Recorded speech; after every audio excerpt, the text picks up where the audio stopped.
Hello, and welcome to the 32nd edition of my bowling vlog. In this one, we're going to go ahead and basically do a review of my Winter League season. This was a season full of a lot of ups and downs, a lot of learning, a lot of basically just getting to know my game in a way that I hadn't in a very, very long time. So before we get started, I do want to go ahead and give a big thank you to everybody that's been following along with this so far.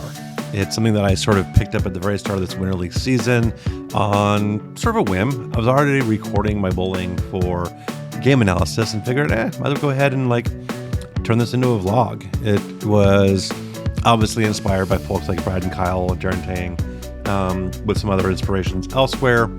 And I've been trying to basically make my own journey visible. And I've gotten a lot of good support. A lot of people have been commenting, a lot of folks and on Discord and other places have been telling me it's enjoyable and that they're able to get something good out of it. So I really appreciate that everybody takes the time to watch, that everybody takes the time to like and comment. And as always, if you're watching and aren't subscribed yet, please do. It helps out the channel a lot and lets you know when I put up some new videos so you can keep following along.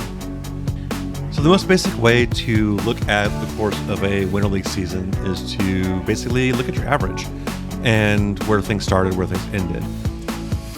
One note in this graph that you've been looking at, the green line is basically my overall average as the season goes by. Blue line is the average on a week-to-week basis, so my average for that given week. From the start, I was pretty good. I was very, very close to averaging 200 by around after week 2. Then, right before I started week 3, I got COVID. I was out for 2 weeks and then had a pretty rough time coming back from that. My average dropped down into about the mid 180s. I commented in one of my videos that I had to basically come to terms with being that level of bowler. And as the season sort of went on, got some things together with my game, got some things in practice, got a better handle on my equipment, and had a really, really good middle of the season. I had a big stretch where I was consistently shooting 600. I had a shot at a 300 game. I had a 700 series. It was a really good stretch. My spare shooting was fantastic. Things were really together. I was feeling really confident.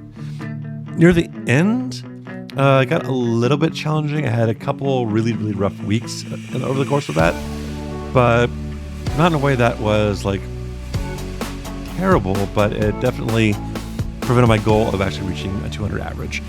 I ended the season at around 193, I believe, which is pretty solid for where I'm at. The really interesting that you can also look at, and all of these stats are coming out of the application called PinPal. This is a really useful application on your phone. I think it's available for both Android and iOS. It's like $10 and it lets you track your scores, track your pinfall for each individual frame. You can set up to track by what bowling balls you use. And it gives a lot of interesting stats that you'll definitely see as I go through my review here. So average by game. This is my average for each individual game of the block over the course of this season. It just tells you a bit of a story on how my nights usually went. Game 1, I would usually take some time to get warmed up as my arthritis got bad over the course of the season in my hips. And before I was officially diagnosed, it would take me a good amount of time to really get loose at the start of a night. Also, I had a lot of frustrations with teammates showing up late, stuff like that would basically make it really hard to get into a good flow at the start of a league session. So my first games weren't always great, but I would usually figure out where I was by the end of that game. Game 2, transitions started happening, and would always have a really hard time sort of adjusting to that. I got better as the season went on, but early on, it was really hard. I mean, it wasn't anything I haven't been used to in a very long time, so it makes sense. There'd usually also be a case where I had to do a ball change or something like that. And then game 3, I averaged over 200 for game 3 for the entire season. Once the lanes transitioned, once I got into a good ball, once I had some room to work with, I had a really good time. But it was interesting to see the way my season progressed. And this average by game stuck around for almost the entire season. Midway through, it was 190 something, 170 something, and 209, I think, on game 3. So it was a really pronounced jump.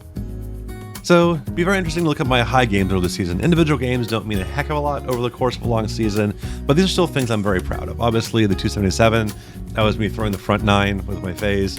Almost got there, but just left it out wide to have it come back too early. That's okay. Also shot a 250 that night. That was a 734 series. Best night I've had in a very, very long time. And overall, I had a good number of games over 220. It was a decent year for the search of games. More often than not, I had one kind of annoying open which prevented a game from being really good, or really that's about it. It's just too many annoying missed spares that caused a game to not be even better than it was. And these are all of the series I shot over the course of the year. Wasn't quite over 600 for over half of them, but darn close. Obviously, you don't just average 200 by doing that, but I had a pretty good season overall. I was happy to have most of my series like basically over that 570 mark, which is right around 190, I believe. Hold on, math time. Yes, 570 is exactly a 190 average. So basically, I averaged my average. Go figure. But yeah, that was a pretty good season in terms of number of series. I had a few really bad nights where things were terrible. I also did have a number of nights that aren't reflected here because I only finished 1 or 2 games, and those don't show up on this list because they weren't complete series. All right, spare shooting. So this was a thing that definitely got up and down over the course of this season. When I started it, I was feeling okay with it. One of the main reasons I started off averaging around 190 is I was making more spares than I used to when I was averaging 170. And so that's a really good jump that I made. When I went to plastic last summer, I got a lot better at spares. Just overall, I was not shooting as blindly at them, wasn't relying on oil, and things went a lot better. And as I got to the middle of the season, things were great. I was shooting fantastically. I think my 10-pin percentage was over 80%. It was, it's good. I want to beat 90, like we all do. 10 pins, far and away the most common. 71%, not great, because near the end of the year, I'm assuming after I made some of my timing changes, that got bad. I had nights where I missed multiple 10 pins, and it sort of went rough. So, but the main takeaway from my spares here is, I'm leaving normal spares, and I'm covering a decent number, but I need to get better and cover more of those. And so here's just basically a rough look at the overall stats in the season. Obviously, average 193, rounding up briefly. Had a high game of 277. Only 9 games were clean over the course of this season. That's something that should have been a lot better. But there was too many games where I just had a random split or choked on a random 10 pin. It's could have been really good. That was really kind of the rough part of the season where I had a lot of sort of dumb missed spares. Overall, makeable spares, 69%, 75% on single pins. Obviously that's the main thing I'm going to be working on as I go forward, is getting my spare shots figured out and nailed down with my new timing and get that better. And I think that's a definitely achievable goal, that over the course of the summer, practice those, and for next winter, come back a lot better. And so that was a look at my stats for the season, but let's go ahead and talk a bit about the overall changes in my game over the course of this season. So at the start of the league, even though I had a couple really good weeks, it was, as the league went on, things were definitely exposed in terms of me having a lot of just inconsistencies, and I wasn't really aware of a lot of them. Luckily, I was recording video from the start and was able to hop into various Discords, primarily Luke Rosdahl's near the early part of the season, and start looking at the ways I could modify my game and sort of fix things and add more consistency. There were a lot of points in the season where I made a big or at least noticeable change in my game. And I'm going to go ahead and walk through these all in order, but most of these were talked about in one video or another. And so if you go back through my videos, you'll be able to see what I'm talking about in more detail. The first big change was simply getting a more relaxed hand. Is my fit was a little bit too long in the span on my hand, so I relaxed that, which let me stop gripping the ball so much, which made my release a fair bit more consistent. It's still not there, but it was big on comfort, it was big on health. My thumb stopped hurting, so pretty good one to make. I also learned quite a bit in terms of reading how my ball reacts, starting to think in terms of my ball reacting earlier or later rather than simply how much it hooked, and thinking in terms of ball reaction in that regard, and also being able to look at when a ball starts leaving 10 pins and having that sort of be a big barometer of, do I need to change spot or do I need to change balls? and that helped me learning a lot about my game. I also went to switch grips in my thumbs after a pretty rough weekend at a human bowling alley. That was a pretty big help. It got my fit even better. It let me make adjustments. It let me deal with the weather, which we'll touch on a bit later, and that helped quite a bit. And the big one was the slide change. About 2/3 of the way through the season, I shortened my slide and changed my timing. I moved up on the approach, slowed down a few of my steps, went down in sole and heel in terms of slideability, and made a lot of efforts to slide forward and have my trailing leg a lot better. Made a big jump with the coaching session with Will, and it hard to say if it's helped my game a ton, but it's more comfortable, or it's getting there, and is definitely improving some areas of consistency. It is a thing that I know will help my game in the long term. It still gives me moments where I'm a little bit rough with it, where it kind of feels a little bit weird to me, but I've only been doing this form of timing for a couple months, so it's going to take some time to get better.